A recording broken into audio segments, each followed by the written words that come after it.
¿Es tu primera vez en México? No, ya he estado en otras ocasiones en México, pero nunca en Bellas Artes, es mi primera vez en Bellas Artes. ¿A dónde te has presentado?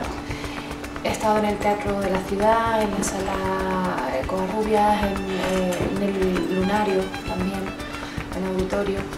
Y bueno, pasitos, ¿no? hasta llegar a este momento.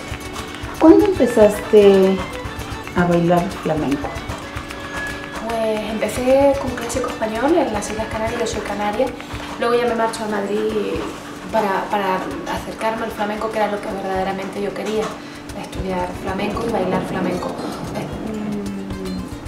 Tendría yo, cuando empecé a bailar clásico español, el primer contacto con la danza tal vez con 8 o 9 años, aunque luego lo dejé y lo retomé como con 14, 15. ¿En tu familia hay músicos, bailadores? ¿Hay? Sí, toda mi familia materna se han dedicado al flamenco, hasta mi abuela, incluso mi madre no. Mi madre se dedica al flamenco ahora ya más grande, por afición. Pero toda mi familia han sido guitarristas importantes, guitarristas que marcan dejan su impronta claramente en la historia del flamenco, como tales, como guitarristas, y bailadoras, musas de pintores, flamenco. Realmente sí ha sido una familia muy dedicada al arte flamenco. ¿Has tenido contacto con la comunidad judía en México? He tenido contacto y a través del flamenco, además, curiosamente, porque he tenido relación con algunas academias aquí, no solo en el DF, sino en otros lugares de la República, que están dirigidas por ejemplo, en este caso, Riverdance, que está dirigido por Shama, y a través de ella he tenido un cierto contacto con la comunidad judía. He tenido mucho más contacto directamente en Israel que aquí en México. ¿Estuviste en Israel presentando esta misma obra?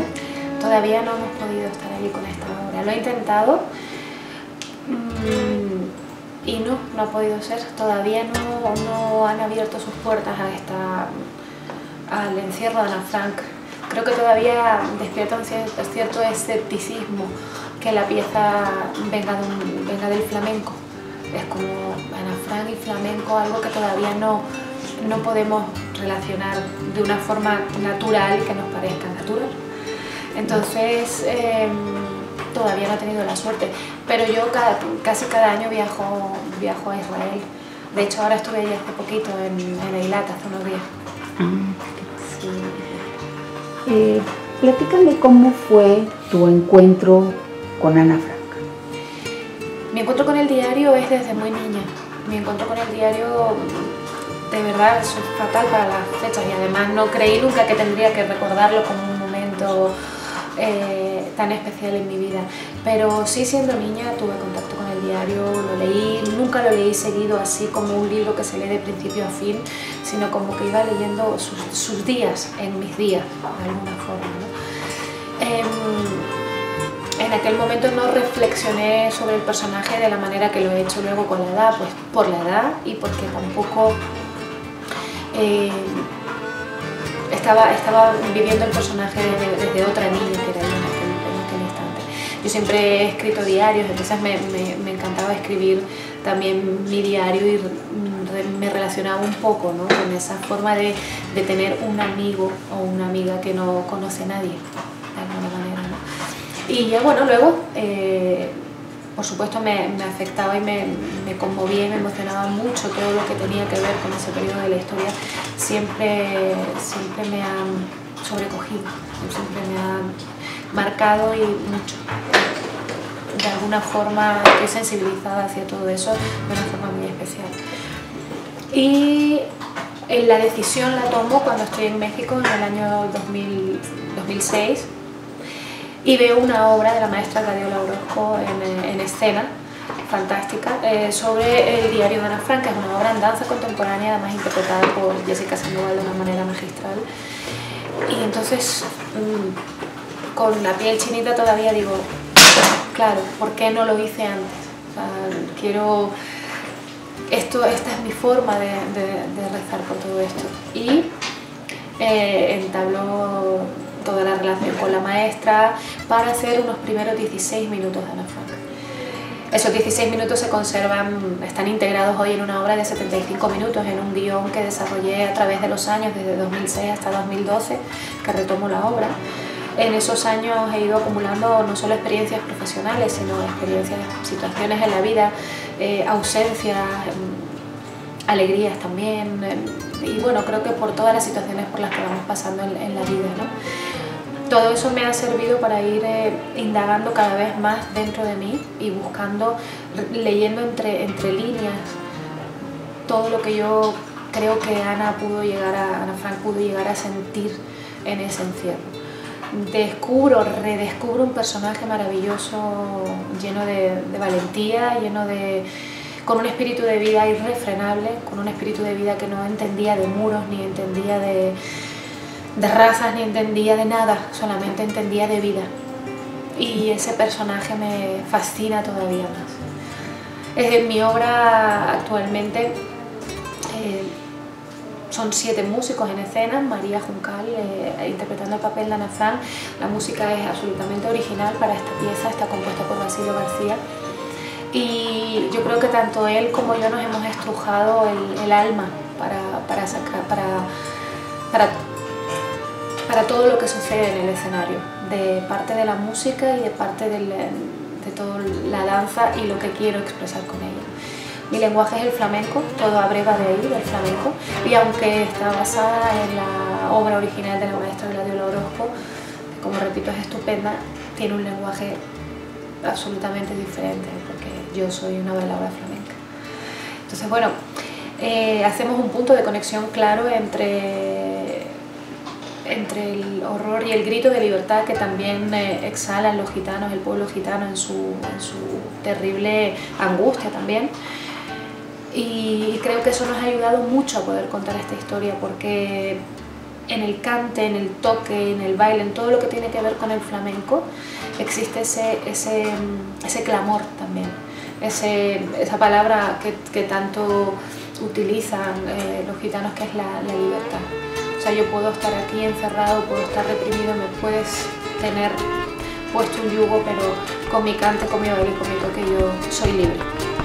Así que esa parte nos ha ayudado mucho, nos ha servido la fuerza que tiene toda la música flamenca y el corazón flamenco para poder hacer la puesta en escena de Ana Frank. Dentro de los músicos que hay, ¿también cantan? ¿Hay algún cantante o nada más de música? Tenemos 2 guitarras, 2 cantadores flamencos, una cantadora y un cantador, clarinete, armónica, violín, percusión. Y también tenemos una pieza cedida por Silvia Plotnik, una gran amiga mía que vive en Israel, judía, claro, por supuesto. Su abuelo era un cantante reconocido en los años 40 y él, David Hipkoff, lo digo bien. Entonces yo escuchando un disco en su casa dije, ¿qué es esto? ¿Qué cosa tan maravillosa?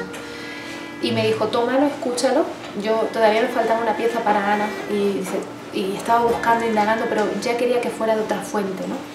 Entonces ella me dice, escucha todo esto, y yo elegí una pieza del disco sin saber qué significaba, porque está en yiddish, y entonces ella lo llevamos a que su tía abuela lo tradujese, y ya nos lo tradujo, y bueno, era la única canción de aquel disco que hablaba de la propia tragedia de él, que había perdido a 2 de sus hermanos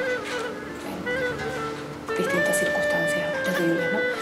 Entonces fue muy conmovedor, muy significativo para mí. Yo escogí aquella pieza con los ojos cerrados, oyendo todo aquel disco. O sea que también tenemos una colaboración desde otro lado. El clarinete le da un color muy klezmer a toda la música en algunos momentos. De hecho, para componer la música, Basilio García trabajó mucho con esos sonidos, ¿no? Para que también se reconociera esa raíz clara en la música que está sucediendo. Hay una banda sonora compuesta por un percusionista genial, que es una banda sonora que está hecha a partir de más de 3.000 sonidos de la calle, encontrados en una radio en Cuba, en una emisora de radio, sonidos de los años 40. Y a partir de 3.000 sonidos que le entregué al pobre, que casi lo vuelvo loco, hicimos una pieza de lo que Ana podía estar oyendo, Ana Frank, yo le digo Ana como, de lo que ella podía estar oyendo desde su encierro, ¿no? Desde el escondite, desde la casa de atrás. Y pues es otra colaboración especial que tiene la obra.